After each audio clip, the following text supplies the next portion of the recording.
If I look at my kid and think, you're so manipulative, if that's what's going on in my head, I am like giving my brain a one-way ticket to become dysregulated and to not be emotionally regulated. Why? Well, if my brain perceives someone else as being manipulative, that means I need to be on guard. I need to protect myself. I need to go into, usually, fight, flight, freeze, or fawn. I need to respond in a stress response. Do you see? So if I tell myself that anybody is being manipulative or an asshole or they're rude or they're selfish, if I go into any dynamic like that, I'm actually shooting myself in the foot. Do you see? One, it's creating a victim dynamic, not helpful, but more importantly, it's creating a stress response in my body. And which means I'm not going to be patient for my kid. I'm not going to be my best self. I'm going to be looking to protect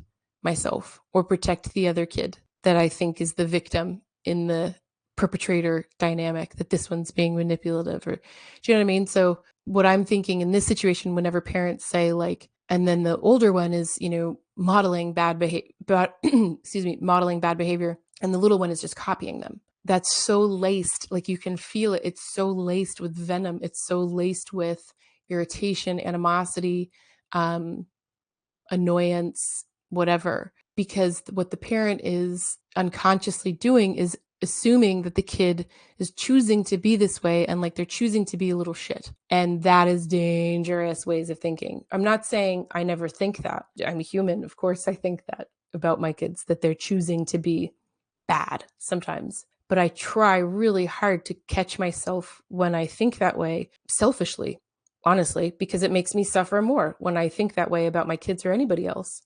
My family, my parents, my husband, my friends. Anytime I go into a dynamic and I tell myself that person's being manipulative, it sets me. Do you see how my eyes even just do that? Manipulative. It sets me up to be on defense and it sets me up to be adversarial. It sets me up to fight. That's not what our kids need in those moments. They need us to be calm, patient, modeling emotional regulation. That's the biggest irony with these kids, right? With Spicies. What they need more than anything is people to model emotional regulation for them. What do they get more than anything? Parents who are not regulated and who do not model emotional regulation because they push our buttons to the moon. So that's where I would start, is stop telling yourself the story that my kid is modeling their or the sibling is modeling the bad behavior and the little one is following it. Just when your brain starts to engage in that story, I would say to your brain, not even say out loud, say to your brain, no, they're a good kid having a hard time and they are trying to get their needs met. They are connection seeking, they are care seeking, they're trying to get their needs met in the best way they know how. Do you see? Like taking a deep breath and telling yourself that story.